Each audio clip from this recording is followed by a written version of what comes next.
이사장님 오셨습니다. 한국시민자원봉사회 중앙회장으로 계시고요. 최종열 미래창조위원장님, 의장님 오셨습니다. 직장자마을 회장으로 계십니다. 김재원 여성역량발전위원장님 오셨습니다. 여원뉴스 회장으로 계시고요. 잠시 후에 인사 말씀드리겠습니다. 윤병은 국제통상위원장님 오셨습니다. 한국의료협회 전문위원으로 계시고요. 역시 의장으로 함께하고 계십니다. 김순선 해양산업위원장님 오셨습니다.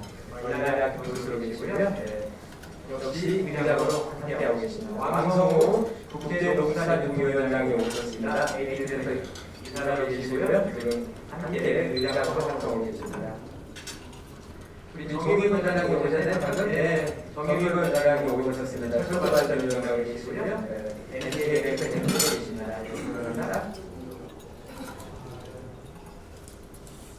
강경수 미래원지 대표위원장님 오셨습니다. 주식회사 SP 회장으로 계십니다. 우영호 이주사회통합연구소장님 오셨습니다. 감사합니다. 조현 스포츠문화 대표님 오셨고요. 이경아 스포츠문화 이사님 오셨습니다. 감사합니다. 김용태 유아산업위원장님 오셨습니다. 한국유아 대표 계시고요. 저희 계세요. 환영합니다. 김도엘 청년취업위원장님 오셨습니다. 큐리오서티 프로젝트 팀 대표 계십니다. 김종현 안비위원장님 오셨습니다. 한국지정학연구원 연구위원으로 계십니다. 환영합니다. 김기련 한국여론문화원장님 오셨습니다. 환영합니다. 김홍석 시험인증위원장님 오셨습니다. 한국화학시험연구원 박사로 활동하고 계십니다. 환영합니다. 김민정 여성원로위원장님 오셨습니다. 여성소외자신분 대표에 계십니다. 환영합니다. 민문호 VRAR위원장님 오셨습니다. 오선야 대표에 계십니다. 환영합니다. 박성용 영상미디어위원장님 오셨습니다. 대자유미디어 대표에 계시고요. 오늘 모든 포럼 전략을 영상으로 촬영을 하고 계십니다. 박은선 경제부동산위원장님 오셨습니다. 구포홀 대표에 계십니다. 환영합니다. 고분이 펀스방위원장님 오셨습니다. 하나원 대표에 계십니다. 서승기 홍보디자인위원장님 오셨습니다. 아시아산업개발 디자인연구소 대표에 계십니다. 소대학 미래정책위원장님 오셨습니다. 국제교육공학대학원 석좌교수로 계십니다. 환영합니다. 손인호 문화예술위원장님 오셨습니다. 한양대학교 교수로 계십니다. 세명수 여성가족부 국제협력 담당관님 오셨습니다. 그리고 이희연 여성가족부 사무관님 오셨습니다. 환영합니다. 안창현 한국신문방송인클럽 회장님 오셨습니다. 환영합니다. 안일선 우주영대위원장님 오셨습니다. 우주영대와 대표로 계십니다. 환영합니다. 유병준 국민건강위원장님 오셨습니다. 헬스케어 대표로 계십니다. 이대호 FDA 전략위원장님 오셨습니다. 전 관리청 차장하셨습니다. 이민영 홍보마케팅위원장님 오셨습니다. 정밀고 서울 본부장으로 계십니다. 이상일 부동산 경제위원장님 오셨습니다. 유대공학교육 사무소의 사무위원으로 계십니다. 감사합니다. 이성자 수전 응시위원장님 오셨습니다. 수산환경식 홍보위원장으로 계십니다. 이우현 법무행정위원장님 오셨습니다. 전 법무보이직공무원을 하셨습니다. 감사합니다. 이정기 한국청소년보다는 부총장님 오셨습니다. 이성영시 연구소장으로 계십니다. 감사합니다. 이정은 휴먼브랜드위원장님 오셨습니다. 이기자님 대표로 계십니다. 이창호 한국청소년보다는 부총장님 오셨습니다. 감사합니다. 이부총장님 잠깐 인사해 주시면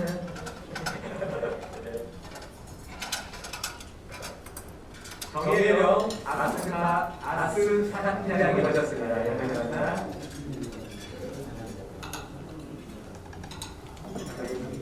양철승 진해선 조정원님 한국청소년단체위에서 새로 오셨습니다. 환영합니다. 정태식 국유부동산위원장님 오셨습니다. 유구동산여고 원장으로 계십니다. 조영희 진풍푸드서비스 기사님 오셨습니다. 초등학교 사회운동위원장님 오셨습니다. 초등학교 경제사업 부장으로 계십니다. 최종서 기초조건 대장위원장님 오셨습니다. 한국시민 대표로 계십니다. 최원호 청년발전위원장님 오셨습니다. 국제청년발전위원장님 대장으로 계십니다. 현희보 청소만성위원장님 오셨습니다. 아회 사발전위원장님 대장으로 계십니다. 황준호 지역문화위원장님 오셨습니다. 공간 종합학교 사무실 이사로 계십니다. 포럼 시작에 앞서서요 잠깐 목을 풀고 가는 시간 갖도록 하겠습니다. 우리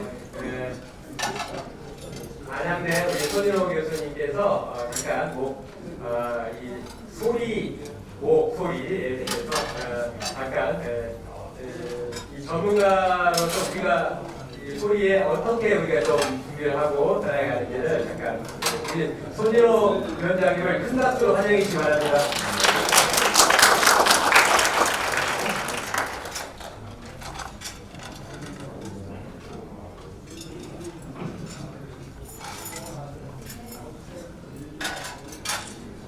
네네, 반갑습니다.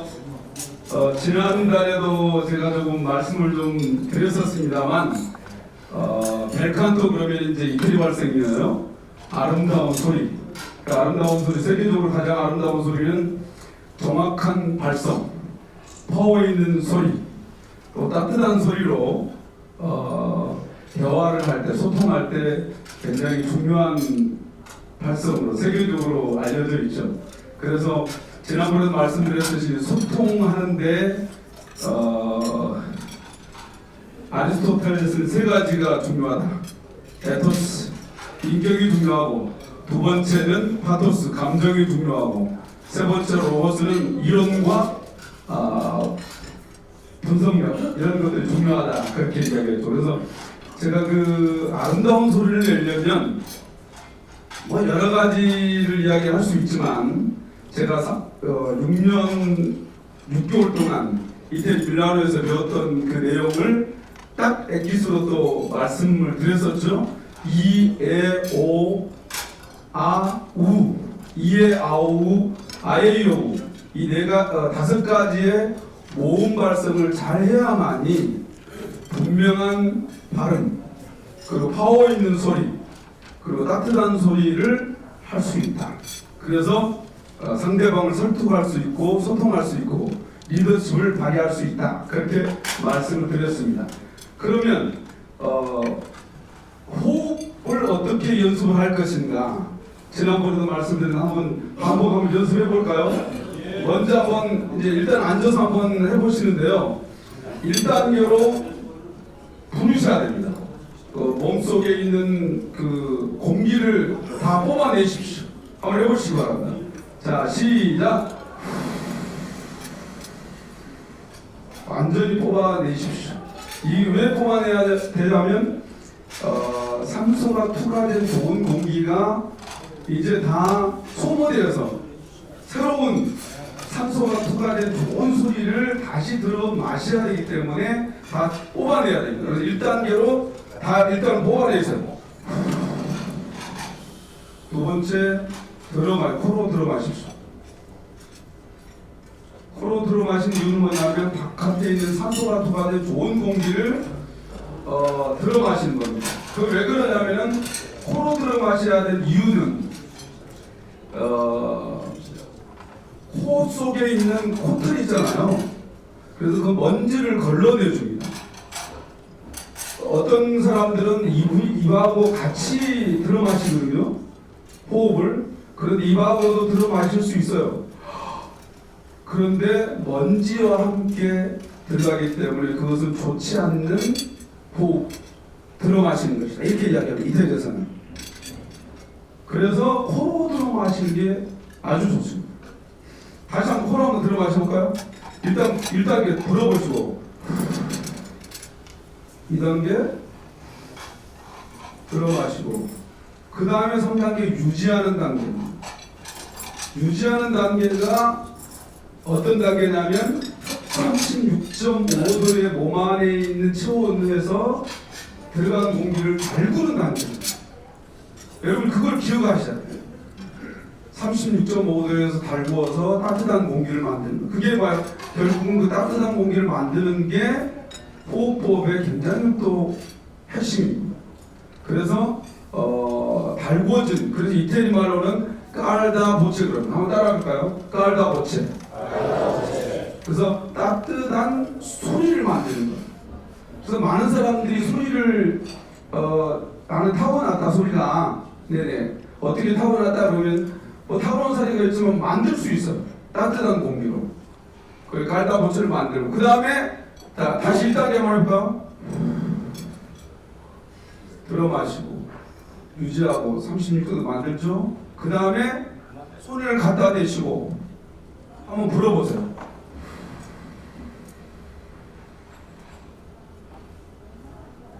그래서 따뜻한 공기가 나오면은 이제는 좋은 목소리를 만들 수 있습니다.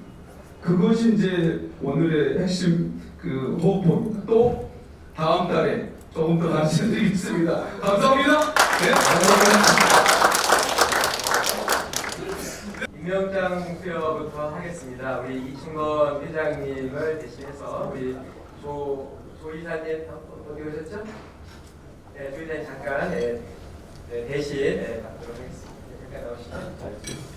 임명장 이충건 진풍푸드서비스 회장, 귀하를 새롭고 참다운 시민자원봉사 정신과 정책권위로 대한민국 발전에 앞장서는 사단법인 한국시민자원봉사의 세종로 국정포럼 정의원 유이식 체인위원장으로 임명합니다. 2020년 지난달에 연령 받으셔야 되는데요. 1월 16일 한국시민자원봉사회 세종로 국정포럼 의장단 좌장 최종렬 이사장 박승주 큰 박수로 축하해 주시기 바랍니다. 이어서 공로 훈장증 수여를 하겠습니다. 이창호 구청장님 잠깐 앞으로 나오시죠. 공로 훈장증 이창호 스피치 리더십 연구소 소장.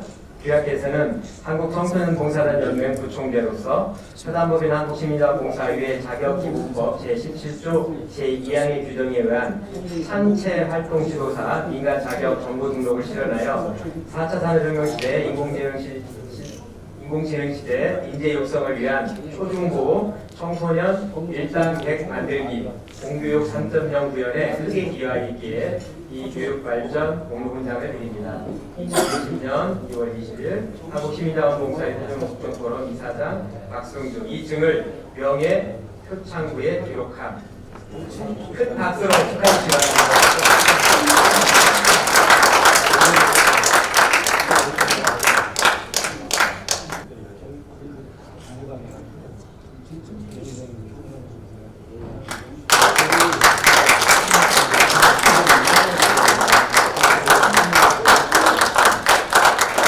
특별 공로 증서 수여를 하겠습니다. 박성효 대자뷰 미디어 대표님 잠깐 앞으로 나오시죠. 특별 공로 증서 박성효 대자뷰 미디어 대표. 귀하께서는 세종로 국정포럼 영상 미디어 위원장을 맡아 제171 세종로 국정특별포럼에서 초연결 초지능 4차 산업혁명 인공지능 시대에 부응하여 발표된 16명의 주제 발표를 촬영 편집 및 유튜브 세종로 국정포럼 FSBC를 탑재하여 대한민국의 퍼스트 무버 사회구현에 크게 기여하였기에 이 특별 공로 증서를 드립니다. 2020년 2월 20일 한국시민자원봉사회 세종로 국정포럼 이사장 박승주 이 증을 명예 표창구에 기록합니다. 큰 박수로 축하해 주시기 바랍니다.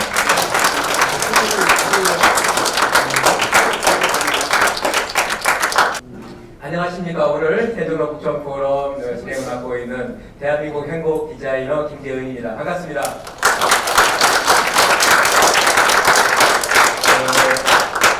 보통 좋은 아침입니다 이런 말을 하잖아요. 그죠? 아까 우리 손인호 위원장님하고 함께 목을 띄었으니까 훨씬 더 좋은 아침이 되신 거 맞죠? 네. 소리가 조금 걸린 소리가 나온 것 같은데 다시 한번 좋은 아침 맞으신 거 맞죠? 네. 전혀 다른 일 하시고 그래서 네, 좋습니다. 오늘이 이제 174회 세종로 국정 포럼입니다. 174라는 숫자가 어느 정도 숫자인지 아세요? 올해가 우리 세종로 국정 포럼이 만 15년이 됐습니다. 뭐 아시는 분 아시겠지만요. 그래서 곧 올해 9월이면 만 15년이 됩니다. 그래서 오늘 특별한 분 모셨고 또 특별한 시간 가지려고 합니다. 그럼 지금부터 174회 세종로 국정 포럼을 큰 박수로 시작하겠습니다.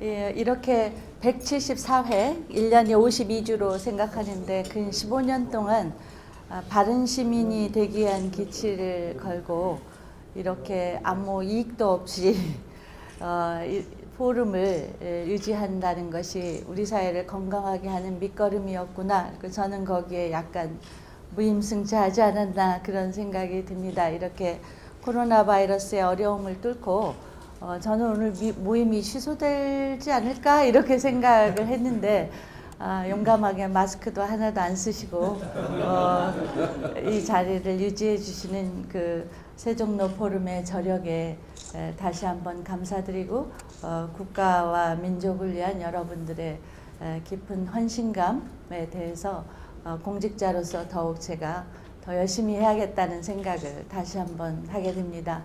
저보다 저를 더 잘 아는 것처럼 소개해 주신 그 따뜻한 소개에도 다시 한번 감사드리고 여러분들이 이제 다른 분야는 다 저보다 100배 더 전문가이신데 이제 이 분야는 조금 잘 안 들어보셨겠지 하는 부분만 약간 골라서 말씀을 드리고자 합니다.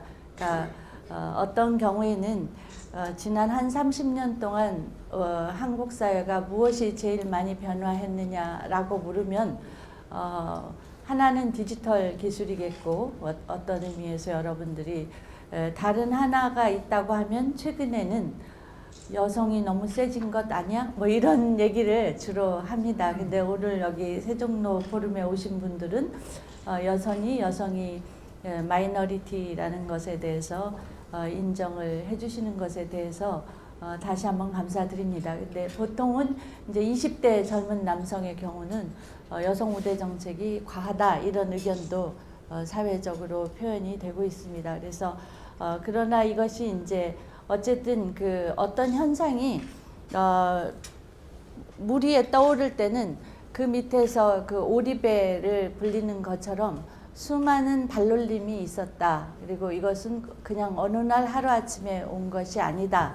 라는 것을 말씀드리고자 하는 게 제가 북경 여성 포럼, 북경 여성 대회, 또 북경 여성 행동 강령 25주년을 세계는 어떻게 기념하고 있는가 하는 내용을 설명드리고자 하는 겁니다. 그래서 이 여성 인권과 관련된 노력은 우리나라 일국 단위가 아니라 전 세계가 어깨를 나란히 하면서 여러분들이 보통 국가 경쟁력 지수라든가 여기 계시는 많은 분들이 우리나라의 뭐 신용보증에 대한 평가, 무디스 평가 뭐 이런 것들이 이렇게 있고 끊임없이 이제 지구화 과정에서 한 나라를 서열화 시킵니다. 그러니까 G2 국가, G8 국가, G7, G20 뭐 이런 식으로 그런 여러 가지 서열화 속에서 끊임없이 여성의 권한 척도라든가 여성의 성차, 차별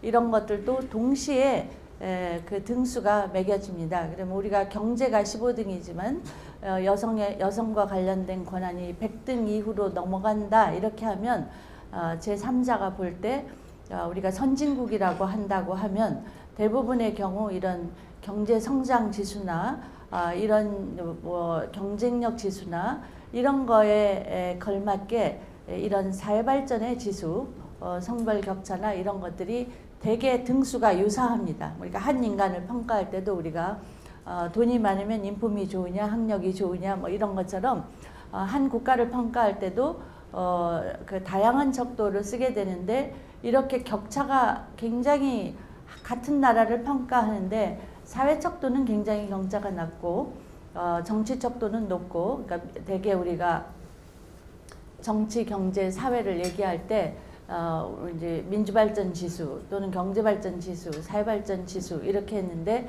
그 세 영역이 불균형이 심할수록 대개 사람들은 낮은 것으로 봅니다. 그러니까 낮은 것으로. 왜냐하면 그거는 불균등 그 자체가 하나의 알려주는 것이 많기 때문에 균형 발전이 이루어지지 않았다라고 보면 그 나라가 아직 갈 길이 멀다 하고 다른 데서 이렇게 깔 보이는 요인이 됩니다. 그래서 그런 면에서 우리가 이제 이 여성의 영역이 약간 그 우리나라 전체 등수를 매우 깎아내리는 영역 중에 하나라는 거고 그 영역을 왜 높여야 되는가 하는 것에 대해서 제가 설명을 드리고자 합니다. 그래서 다 뭐 아시겠지만 아주 간략하게 그 맥락을 설명하자면 제가 오늘 드리고 싶은 거는 특히 두 번째입니다. 그러니까 글로벌 페미니즘의 제도화라는 그 두 번째 부분인데 우선 이제 그 앞에서 아주 다 아시겠지만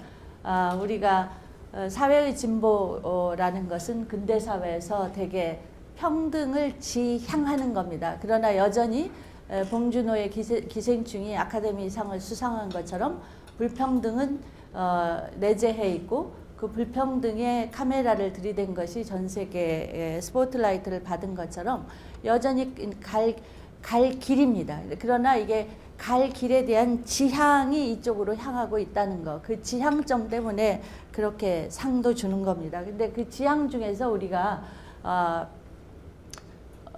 근대 사회라고 할 때 약간 그 불평등에서 버리고 갈 불평등으로 생각하는 게 되게 신분적 불평등입니다. 그러니까 다른 나라 같은 경우에는 이제 기업 경영 이런 경우에도 대부분 전문 경영인의 참여가 높은 것도 우리가 단순히 금수저로 태어난다거나 상속에 의해서 하루아침에 문제가 된다거나 이런 것들이 갖는 불평등은 전 세계가 알아주질 않습니다. 그래서 그러나 성취에 의한 그 평등, 그러니까 우리가 교육이라든가 또 본인이 후천적으로 노력해서 그래서 많은 나라가 특히 이제 전 세계에 가장 영향력이 큰 나라 미국 같은 데서는 아메리칸 드림이라고 하고 아메리칸 드림이 이제 아무것도 아닌 속에서 이렇게 지위를 노력을 통해서 획득하는 성취지위에 대해서는 근대성이 예찬하는 바고 귀속지위에 대해서는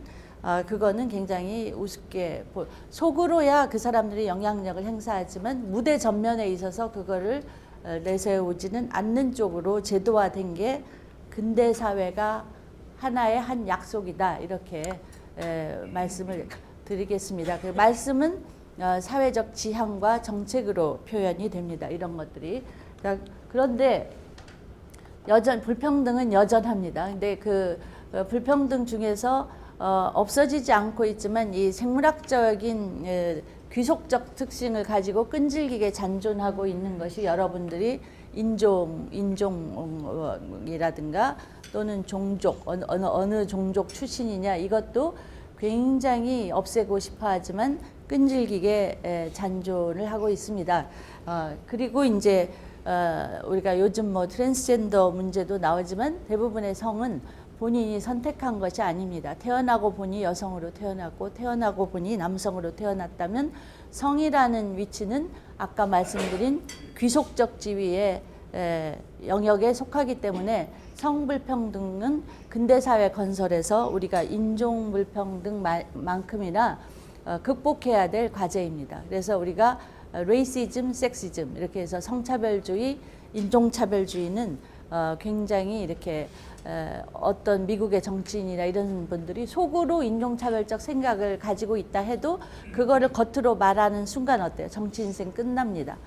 섹시즘도 그와 비슷한 상황에 가 있기 때문에 속으로 여성 비하적인 사고를 가지고 있다 해도 그거를 겉으로 무대 전면에서 말하는 순간 그분은 야만인이 됩니다. 그래서 근대인의 자격증이 박탈되는데 이제 우리나라는 아직 그 레이시즘이 심하지 않았기 때문에 그 레이시즘에 대한 사회적 규제도 없었고 따라서 섹시즘에 대한 사회적 규제도 아직 그렇게 치밀하지 않은 편이라서 이렇게 실수를 저지르는 분이 많습니다. 그런데 이제 아까 그 성불평등 중에서도 우리가 이제 사회경제적인 지위에 대해서라든가 교육이라든가 이런 거에 대해서는 이제 조금 더 빨리 논의가 되어 있는 데 비해서 성적인 관계, 섹슈얼리티에 대해서는 더 말 못하고 오래 묻어둔 것이 사실입니다. 그래서 인간의 지하실에 있는 문제다 이렇게 해서 무대 전면에 드러내지 않아서 그 제가 발표한 게 성이지만 이제 섹슈얼리티의 문제를 의미합니다. 영어로 개념화하면 다 다른데 이제 그 개념의 혼돈이 우리나라에 지금 여러 가지 혼돈을 섹스냐, 젠더냐, 섹슈얼리티냐 뭐 이런 개념들이 발전한다는 건 그만큼 그것에 대해서 연구와 관심이 된다는 뜻인데 우리나라가 아직 이 부분에 대해서 분화가 일반인에게 인식되지 않았다는 것은 이 문제에 대한 관심이 상대적으로 적다 이렇게 반증할 수가 있겠습니다. 근데 다른 문제는 서구도 기독교적 전통이 강하기 때문에 섹슈얼리티의 문제는 우리 이상으로 보수적입니다. 그래서 그렇기 때문에 이제 내가 성적으로 희롱을 당했다든가 학대를 당했다든가 폭행을 당해도 드러내놓고 말을 오랫동안 못했는데 제가 흥미있게 본 것은 우리가 근대 사회를 앞서거니 뒤서거니 순차로 선진국이다 후진국이다 순차로 발전을 하는데 섹슈얼리티에 대한 피해를 고발할 수 있는 계기는 전 세계가 거의 동시대 이제야 말할 수 있다 이렇게 돼서 제가 미투가 동시대적으로 거의 미국에서도 나는 10년 전에 당한 걸 지금 말하는 겁니까? 10년 전에 이렇게 당했다 뭐 이런 거를 어렵게 말을 하기 때문에 굉장히 오랫동안 그러니까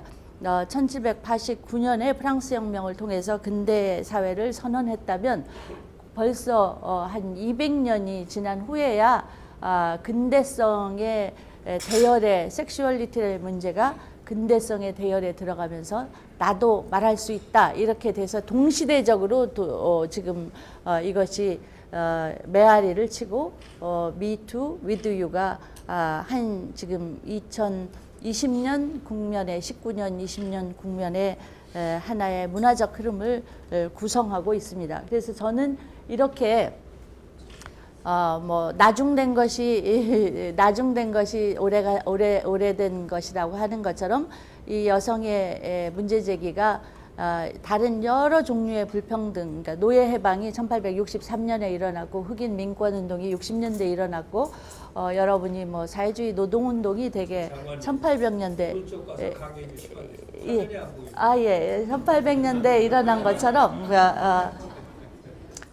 그런 것처럼 이제 다른 것에 비해서 제일 늦습니다. 그러니까 이게 2009년, 2010년 하면은 다른 여러분이 불평등에 대한 사회적 공론화에 비해서 이게 얼마나 늦은 것인지를 확인할 수 있는데 늦기 때문에 저는 미래지향적인 씨앗을 그만큼 더 우리가 술도 오래 발효하면 비싸지 않습니까? 그래서 이 불평등이 가장 이렇게 숙성되고 오래된 불평등이다. 와인으로 치면 오래된 와인이다. 그래서 이것이 이제 이 목소리가 미래를 향한 지향을 담고 있다. 이렇게. 근데 되게 늦게 되면 굉장히 빠른 속도로 제도화가 됩니다. 그래서 여기에 따라잡지 못하는 분들은 이제 시대에 뭐랄까 낙오자가 되기가 쉽습니다. 그래서 이 이제 늦었다는 생각, 그 늦음을 어떻게 월반할 것인가 하는 것을 전 세계 여성이 비슷하게 자각을 합니다. 그러니까 여기에는 아프리카 여성이가 뉴욕에 있는 여성하고 굉장히 비슷하게 자각합니다. 제가 2, 3일 전에 한국에 와 있는 14분의 여성 대사님들과 오찬을 했는데 각 나라 여성 대사님들이 생각하는 게 어쩌면 이렇게 비슷한가 이렇게 그러니까 우리가 여성이라는 이름으로는 국적도 초월하고 인종도 초월하고 또는 뭐 여러 가지 학력이나 다양한 그 기존의 불평등의 칸막이를 초월하면서 공통성을 구성하는 것을 알고 있습니다. 그래서 그 공통성을 구성하는 것에 대한 이제 그것이 가장 전면에 들어선 게 95년이 이제 4차 세계 여성 대회인데 95년이 4차니까 뭐 여러분들이 5년마다로 생각해 보십시오. 그러면 그 이전에 75년부터 이게 이미 가시화됐다. 그러니까 60년대 흑인 민권 운동이나 이런 걸 통해서 70년대부터 이제 여성 운동이 공론화되기 시작했으니까 혹시 여러분들이 그 시대에 70년대, 80년대, 90년대에 태어나지도 않은 분도 계시겠지만 한 번도 들어본 적이 없다. 그러면 그것은 우리가 극동에 있었기 때문에 글로벌 의제에 그만큼 뒤졌다 하는 것에 대한 상징이기도 합니다. 그래서 거기서 모여서 아주 구체적인 거의 글로벌 어젠다지만 내셔널 어젠다가 될 수 있는 영역을 12개 분야를 정해서 이 영역에 있어서 일정한 그 발전 수준을 정하고 그 발전 수준에 도달했는지를 각 나라로 다 모니터링을 해서 항상 줄 세우기를 하고 어느 나라가 이 정책에서 뒤졌는지 뒤지지 않았는지를 본다. 그러니까 95년이니까 우리가 여성부의 전신이 생긴 게 김대중 정부니까 97년 우리 그때입니다. 그래서 이런 세계적인 흐름에 그래도 선진적으로 대응해서 여성 정책을 할 수 있는 관장할 수 있는 부처를 만들었는지 안 만들어졌는지도 동시에 이게 체크 포인트에 들어가는 겁니다. 그래서 이서 전 지구가 이거를 95년에 정하고 베이징 플러스 5, 그러니까 2000년에도 얼만큼 달성했는지 보고 5년 단위로 계속 뉴욕에서 모이고 전 세계에서 모이면서 각 나라를 서열화하고 어느 부분이 달성이 미진한가, 어느 부분이 달성이 잘 되었나를 계속 크로스 체크를 하고 있는데 그런데 이제 5년 베이징 플러스 5가 될 즈음에 보니까 다른 것보다 다른 것은 되게 공론화가 되는데 여성에게 가장 제가 아까 국방부 양성 평등위원장을 했다고 하는 이유가 다른 부분은 굉장히 다 수용이 되는데 안보는 남성의 영역이다. 이렇게 군사, 안보 이런 거는 그게 굉장히 강하다는 걸 글로벌 페미니즘에서 발견하게 되었습니다. 그래서 이 안보의 영역에 여성이 들어가야 된다라고 해서 유엔 중에서도 안보 의제를 독점하는 안보리에서 안보리 결의안의 1325를 채택을 했습니다. 그래서 안보 영역의 결정권자로 여성이 들어가야 된다. 그 논리는 전쟁이 났을 때 가장 큰 피해자가 여성과 어린이기 때문에 피해를 보는 사람이 결정권에 참여해야 된다라는 것을 논리로 내세워서 안보리 결의안을 이끌어냈습니다. 2000년에.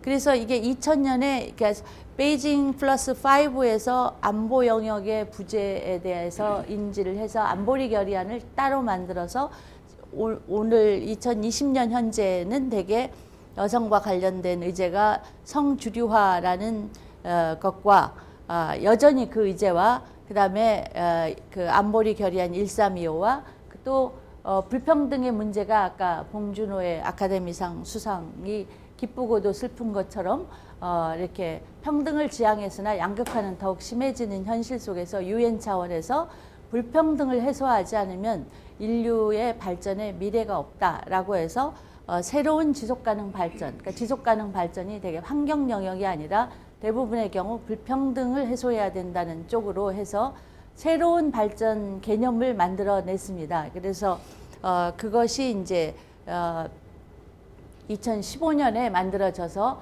올해가 SDG 플러스 5를 맞는 이 세 개가 한꺼번에 닥치는 그래서 저는 굉장히 계기적으로 운명적 시간이다 이렇게 보고 있습니다. 그래서 아까 말씀드렸다시피 이렇게 쭉 79년부터 그 Anti Discrimination Against Women 이렇게 해서 여성이 이제 아까 처음에 말씀드린 것처럼 다른 차별처럼 성차별도 안 되는 규범화를 해야 된다라는 개념이 만들어졌고 발전 영역에 여성이 개입해야 된다 하는 게 성주류화로 국경 여성대회, 그 다음에 안보리 결의안, 그 다음에 지속가능 발전 목표로 쭉 돼 있는데 이 중에 한 개라도 아셨습니까? 아까 사회자께서 그러니까 모르셨다면은 여러분들이 이제 FTA라든가 글로벌 흐름에 대해서 굉장히 민감하지만 이 지구 한편에서 벌어지고 있는 이 맹렬한 새로운 물결과 기세에 대해서 모르셨고, 그 모르시면 굉장히 위험하다라는 거를 왜 위험하냐면 대개 이제 유엔의 컨벤션 같은 경우는 맨 처음에는 굉장히 그 부드럽게 접근을 해서 지키자 약속을 합니다. 그러니까 안 지켜도 처벌이 없습니다. 자, 지킵시다 이렇게 서약하는 거, 침묵해 서약하듯이 하다가 점점 제도화를 해서 안 지키면 처벌하는 쪽으로 제도를 만들어 나갑니다. 되게 그래서 국내법에 그것을 하고 형법에 집어넣고 이런 식으로 이제 단계를 밟아가는 방식으로 이렇게 되는데, 여러 면에서 이제 평등의 영역, 주류화, 여성인권, 안보 이런 문제에 대해서 끊임없이 개입을 해 들어가고 있습니다. 그래서 개입에 이제 제가 가장 구체적인 예로 안보리 결의안, 늦게 생긴 안보리 결의안의 무시무시함을 제가 여러분한테 설명을 드리면 우리 여가부가 안보리 결의안 1325 주무부처입니다. 그래서 우리가 그 제2차 세계대전이 끝나고 전 세계가 어느 나라건 최고의 범죄, 인간이 저질러서는 안 될 최고의 범죄가 뭔지 아십니까? 그러니까 끊임없이 제기되는 그게 이제 유태인 가스실에서의 학살. 그래서 우리가 한일 관계를 얘기할 때도 항상 독일은 사과했는데 뭐 이렇게 해서 특정 민족이나 종족이라는 이유로 그 사람들의 우열과 관계없이 가스실에 확 집어넣는 제노사이드는 인류가 제2차 세계대전에 유엔 체계가 등장하면서 이거는 해서는 안 될지, 그걸 누가 했건 그거는 이제 전 세계적인 범죄자로 취급을 했습니다. 그 다음에 이제 전범, 이게 우리가 지금 전범 문제가 전범의 경우 여러분들이 지금 뭐 히틀러가 자살했느니 살아있느니 하는데 그 독일 같은 데서는 전범을 했던 사람은 뭐 지금도 추적하고 있습니다. 공소시효 없이 전 세계가 추적해서 이렇게 처벌을 한다. 그래서 이 두 개가 2차 대전에 대한 반성 속에서 지구적 규범으로 됐는데, 제가 말씀드린 거는 2000년에 크라임 어게인스트 반인권 범죄, 그 반인권 범죄에 해당하는 부분이 대부분 성희롱 성폭력, 전시 성희롱 성폭력입니다. 그래서 이것이 반인권 범죄가 이 세 개가 같은 급으로 취급되도록 규범이 제가 조용히 규범이 만들어진다고 했지 않습니까? 그래서 많은 나라의 대통령도 예를 들어서 뭐 전범으로 취급되거나 그러면 굉장히 당장 이렇게 직책을 잃어야 되는데, 반인권 범죄도 같은 급으로, 그러니까 이거는 정말 여성들의 굉장한 글로벌 페미니즘이 만들어낸 무시무시한 제도적 성과입니다. 그래서 이거를 이제 선언만 해놓은 것이 아니라 국제 형사법의 기준으로 ICC에서 이것을 이렇게 제도화했다. 그래서 단순히 인권이 선언적 개념이나 결의안은 그냥 레졸루션 합시다 이렇게 하는데, 그 레졸루션으로 끝나는 것이 아니라 국제 형사법의 ICC에서 세계 최고의 형사적인 범죄로 규정이 되게 되었다 하는 것을 말씀을 드리게. 그래서 우리가 지금 여러 가지 지금 법률을 하려고 하는데 아직은 사회적 동의가 많이 안 이루어지고 있습니다. 우리 사회에서는. 그리고 이제 제가 그 유엔 결의안이 이루어지는 방식을 설명을, 안보리 결의안이 이제 한 번 2000년에 됐다. 2000년 10월 30일에 돼서 우리는 10월 30일을 저는 많이 기념하고 있습니다. 그러니까 근데 그 결의안이 계속 2008년 1820 등등등등 해서 2019년 2467까지 후속 결의안이 지속적으로 만들어지고 있습니다. 그러니까 후속 결의안의 내용을 보면 이제 성폭력도 전범이다 이겁니다. 전술의 일종으로 본다. 그 다음에 평화협정에 여성 참여를 보장해야 된다. 그 다음에 이제 여성의 분쟁 지역의 성폭력 근절을 위해서 예를 들어서 우리가 PKO 파병이라든가 여러 가지 파병을 할 때 성폭력 전문가도 같이 파병해야 된다라는 거와 성폭력에 대해서는 무관용 원칙을 선언을 했습니다. 그다음에 이제 계속 감시 보고서를 성폭력에 대해서 내게 돼 있고 그 여군과 여경을 더 많이 파견하게 돼 있고 가해자 처벌 강화. 그래서 군에서도 지금 상담사를 다 우리나라 이제 국방부가 최근에 변화하는 과정을 보면 이런 프로토콜이나 이런 그 흐름에 대해서 어느 정도 적응하려고 노력을 하고 있고 그걸 통해서 우리도 이제 8개 부처의 양성평등 정책관실이 생겨서 10명의 그 전담 인원이 배치되어 있습니다. 그러니까 이것도 우리나라 정부가 특별히 그게 하는 것이 아니라 2015년 결의안을 그러니까 13년 여러분이 계속 그저 군과 경찰 영역에서는 여성 인력이 증대되도록 지금 가이드라인을 받고 있고 또 분쟁 조정의 전문가도 여성이 참여하도록 되어 있고 지금 Women Peace and Security 그러니까 안보 전문가를 여성을 키우게 되어 있습니다.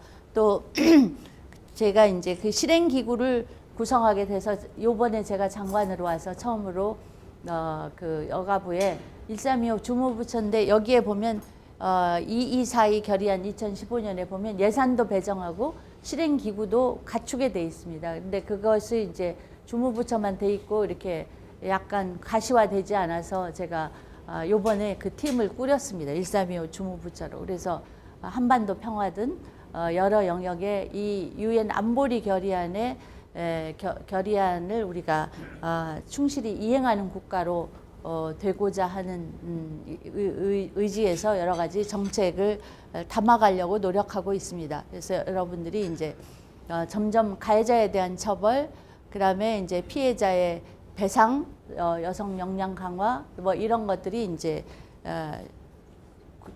되었는데 여기서 제가 한 가지 말씀을 드리면 그럼 이 안보리 결의안이 굉장히 획기적이고 혁명적인 결의안인데 이 결의안이 나오게 된 단초를 제공한 거는 우리나라 위안부 할머니의 김학순 할머니의 91년에 아까 말씀드렸다시피 그 미투나 자기가 전시 성폭력이라 하더라도 그걸 당한 것에 대해서 입을 열어 말하기가 굉장히 어려운 구조였는데 91년에 그 할머니가 전 세계를 향하여 증언을 해줬기 때문에 전시의 성폭력 피해자로서 여성이 공론화되었습니다. 그 공론화를 바탕으로 해서 98년 코소보 사태 속에서 그 개념이 그대로 적용되면서 98년에 이제 정말 보니까 전시나 분쟁 상황에서 여성 피해가 극심하다는 것이 자료로 확인이 되면서 2000년에 결의안이 채택이 된 겁니다. 그래서 저는 그 안보리 결의안은 우리 위안부 할머니의 용기 있는 증언으로 이것이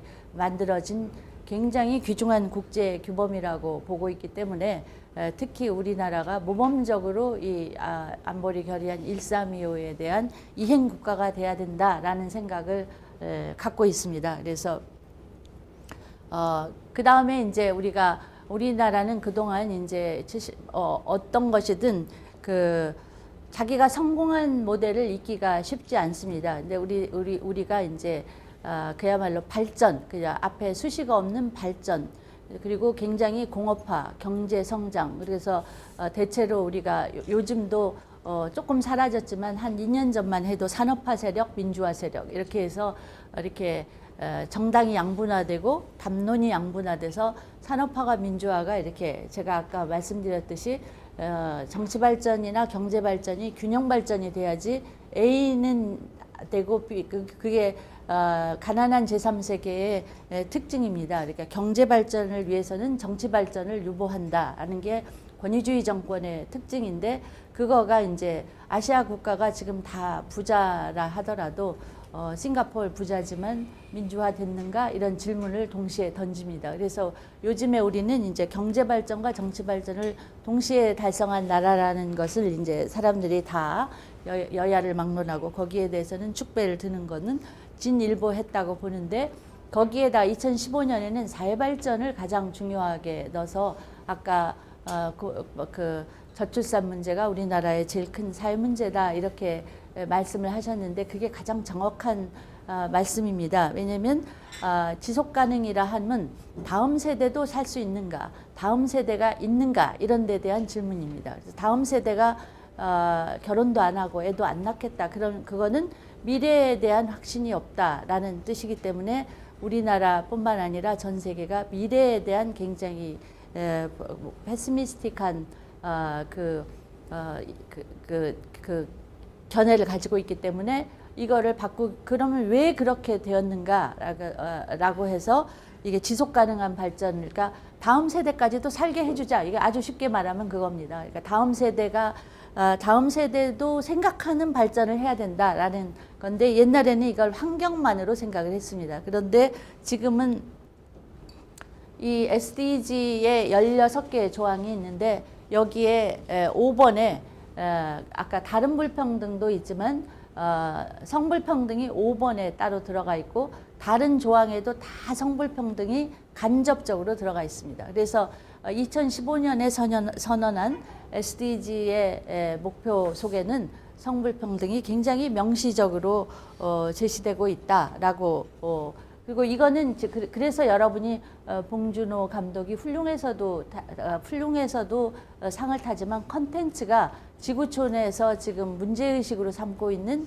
이 그 SDG의 발전 목표 속에서 불평등은 제거해야 된다라는 이 불평등이 이런 상태의 불평등을 가지고는 지속 가능 발전이 불가능하다라는 공론적 인식 속에서 전 지구가 그것에 대해서 손을 들어줬다 저는 그렇게 보고 있습니다. 그래서 그런 의미에서 이제 그 1325라는 의제를 다른 나라는 어떻게 하고 있는가 이걸 외교 정책의 거의 중심으로 우리가 전통적으로 국가란 무엇인가 이렇게 물었을 때 국민의 생명과 재산을 지켜주고 국민의 안위를 보장해야 되는 게 국가가 존재하는 1차 근거 조건입니다. 그래서 그거를 이제 안보, 시큐리티인데 안보라는 개념으로 했는데 그 안보 개념을 이제 지금은 여성주의적 안보, 페미니스트 포린 폴리시라는 개념으로 안보의 개념 자체를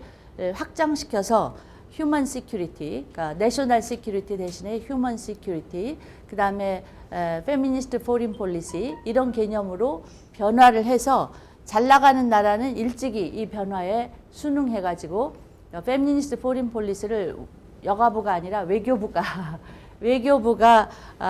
그 내세우면서 포린 폴리시 자체를 이렇게 페미니스트 포린 폴리시로 가고 있습니다. 거기에 스웨덴 그렇고 노르웨이 그렇고 캐나다 그렇고 프랑스도 그렇고 다음에 뭐 여러 나라의 페미니스트 포린 폴리시를 여러분들한테 이제 그래서 다행히 우리는 외교부가 아니라 여가부가 하게 돼서 저는 뭐 저로서는 다행입니다. 그래서 여가부가 아주 중심 부처가 되겠구나 이런 생각에서 다른 나라는 되게 총리급에서 다루든가 적어도 외교부에서 페미니스트 포린 폴리시를 다 주요 외교 정책의 흐름으로 수용하고 다루고 있습니다.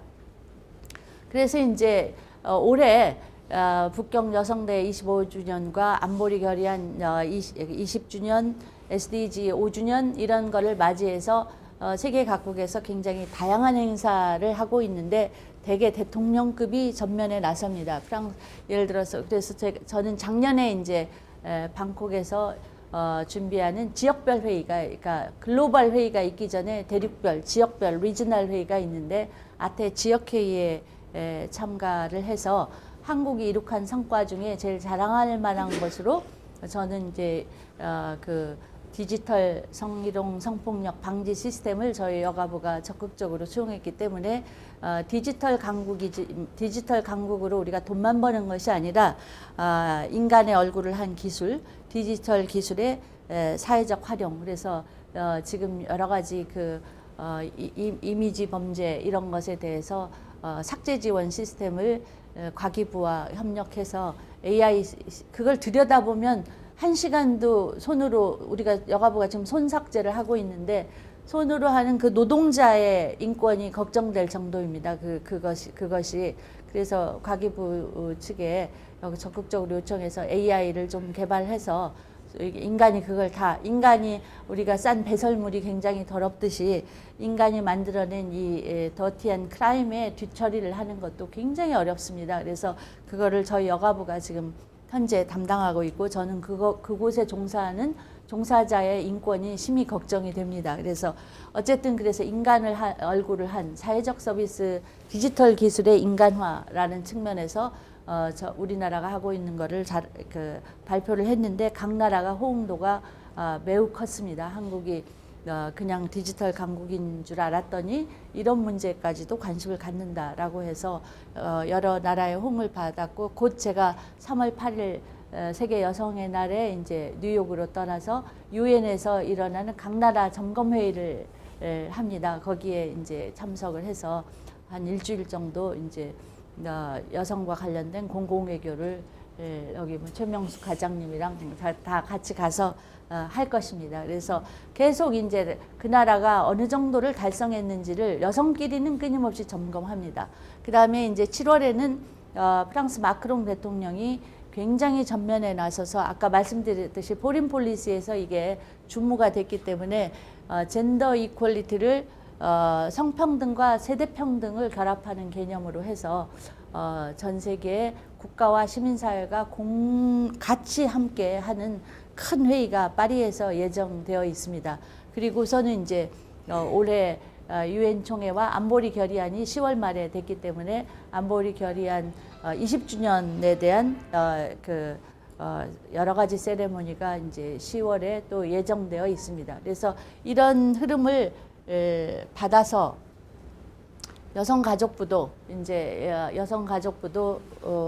시간이 여성가족부도 이제 북경 여성대에서 젠더 메인스트리마이제이션, 그러니까 성주류화라는 개념으로 해서 여성이 그 국가의 발전 정책의 핵심으로 들어가야 된다 하는 것을 이렇게 받아들여서 저희가 이제 부지런히 성인지 교육을 하고 있고 또 통계도 끊임없이 작성해서 경각심을 하고 있고 그다음 지수도 만들어내고 있고 여성 진화 예결산에 있어서 성인지성을 높이고 또 성별 영향 평가를 하는 도구들을 만들어서 이 도구를 이용해서 우리나라의 이제 양성 평등의 문제가 주류화되게 하는데 애를 쓰고 있습니다만 여러분들이 이 피부로 느끼시기에 아직 여가부 혼자 용을 쓰지 주류화가 좀 어렵습니다. 그러나 이제 요 정부에 들어와서 처음으로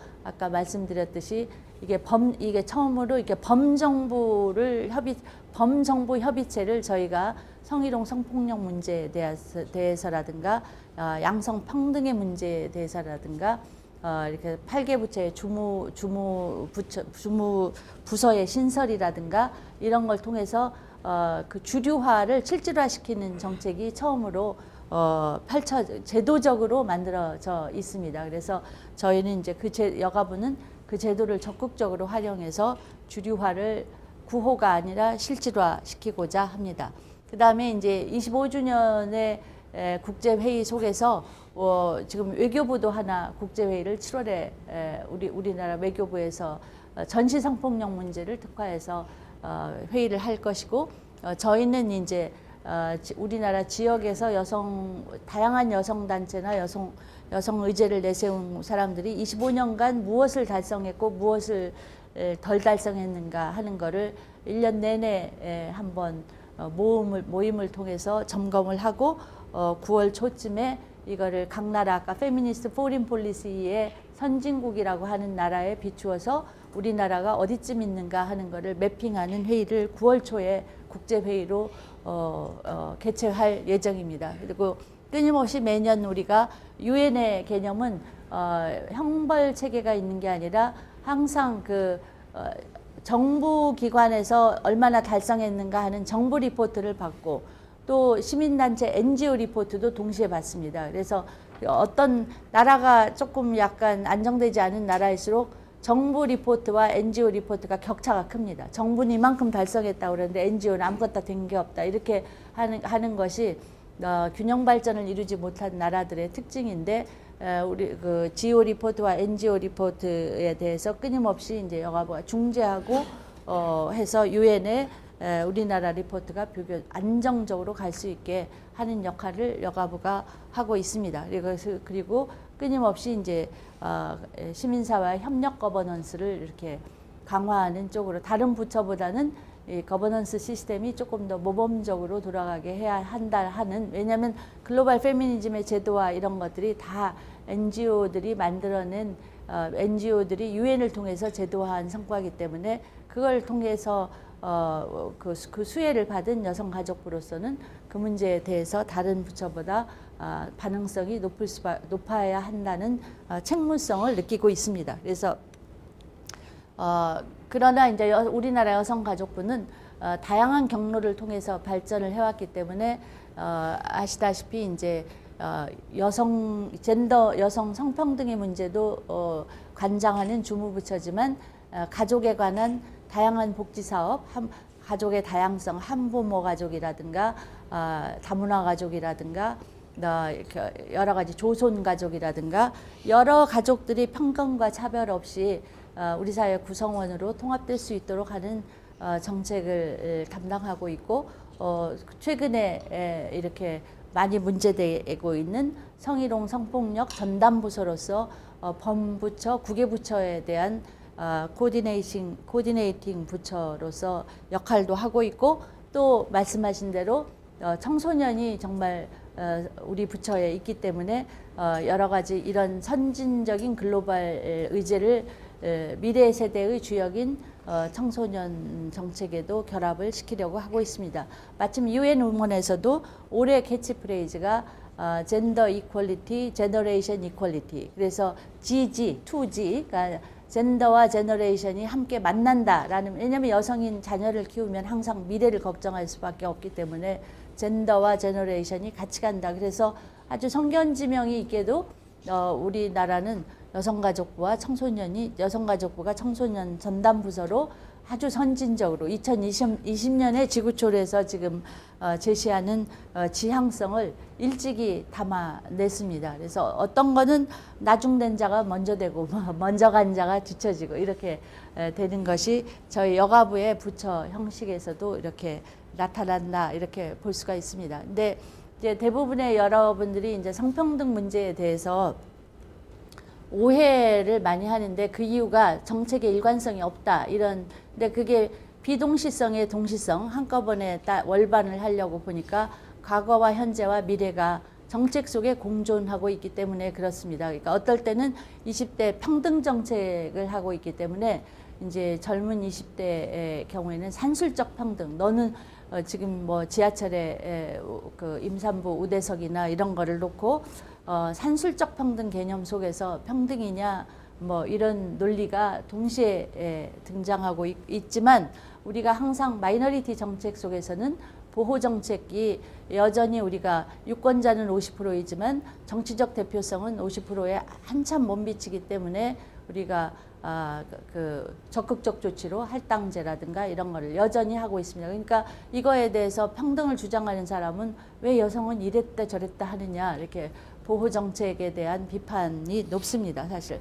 그 다음에 이제 여러분이 형법 체계에서, 형사법 체계에서는 그동안 이제 그 가해와 피해의 행위에 대한, 행위를 중심으로 한 처벌 체계가 되어 있었는데, 이 성평등과 관련된 성희롱 성범죄는 철저히 피해자 중심 정책입니다. 얼마 전에 대통령께서도 징용 문제에 대해서 피해자 중심으로 하신다. 이게 그 글로벌 트렌드입니다. 그래서 성희롱 성폭력 문제에 대해서는 무조건 피해자 중심이 한다는 것이 하나의 원칙으로 정립되어 있어서 저희도 이제 이거를 법무부가 수용하도록 하는데 노력을 하고 있습니다. 그래서 이렇게 굉장히 관점에 따라서 다르기 때문에 여성가족부의 정책에 대해서 이해를 하려면 사실은 굉장히 많은 이 가지와 뿌리를 함께 이해해야 가능합니다. 그래서 이런 혼선이 있다는 것을 저도 충분히 알고 기회가 되면 이렇게 친절한 설명 기회를 통해서 이해를 구하고자 합니다. 그래서 제가 자랑하려고 하는 게 아니라 제가 요즘 이제 성평등, 양성평등 논쟁이 일어나는데 제가 93년에 저 책을 학자들 넷이서 93년에 썼습니다. 그때는 저 책 제목을 저렇게 그래서 청문회 때도 뭐 동성애 옹호냐 뭐 이런 그러니까 성평등이라는 단어가 이상하게 해석이 되는데 아까 말씀드린 대로 이제 우리나라가 개념의 사회과학적 개념을 수입해서 쓰는 나라라 개념의 해석을 굉장히 자의적으로 합니다. 근데 제가 저 책을 쓰면서 저 제목을 붙인 이유는 그동안 이제 성 불평등에 대한 나열이 굉장히 컸습니다. 여성은 이렇게 당했고 이렇게 당했고 그래서 거꾸로 비전을 가져보자 이렇게 해서 성불평등의 사회학 이렇게 안 하고 성평등의 사회학으로 그냥 단순히 바꿔붙인 겁니다. 이게 아까 말씀드린 대로 불평등 체계 속에서 미래 사회의 새로운 그림을 그리는 주역이 돼야 되기 때문에 그냥 발상의 전환을 해서 이렇게 붙였는데 이게 2020년 현재 쟁점이 될 줄은 몰랐습니다. 그리고 이제 여러 가지 그래서 제가 선행 연구도 없습니다. 여성학 관련한 거는 선행 연구가 없기 때문에 학문적으로 보면 아카데믹하지 않다라든가 여러 가지 그걸 하지만 그냥 그 글로벌 페미니즘에 참여했던 연대 의식과 방향을 찾아서 이걸 우리나라에 어떻게 접목시킬까 하는 걸로 굉장히 그냥 고군부터 하면서 다양한 방식으로 이렇게 혼자 연구를 해내고 글로벌 페미니즘과 관련된 다양한 연대 활동에 참여를 해서 제가 가진 이런 보잘것 없지만 대부분 이제 우리나라가 지정학적 위치가 극동에 있기 때문에 1492년부터 다른 나라는 식민지 쟁탈전에 들어갔고 일본이 마지막으로 메이지 유신을 1868년에 하면서 이제 뒤늦게 자각해서 우리나라를 침략했을 때 구한말에 우리가 국제정세에 어두워서 다양한 방식으로 고난의 100년을 지내서 저는 뭐 냉전 시대에 다른 나라 아무도 안 하는 열전의 6.25를 겪었고 그 6.25 전쟁 70년 위안부 제2차 세계대전에 아무도 주목해주지 않는 전시성폭력의 피해 문제가 해결되지 않고 또 분단도 되어 있고 이런 상황으로 굉장히 화려하지만 또 밑을 파고 보면 어려운 그 과제를 해결하지 못한 채 미래 세대에게 넘겨주게 되었다라는 것을 뼈아프게 생각하면서 제가 가진 경험이 이런 한국 사회를 조금 통합하고 이해시키고 사회 발전을 이루는데 작은 도움이라도 됐으면 하는 마음으로 공직에 임하고 여러분과 만납니다. 감사드립니다.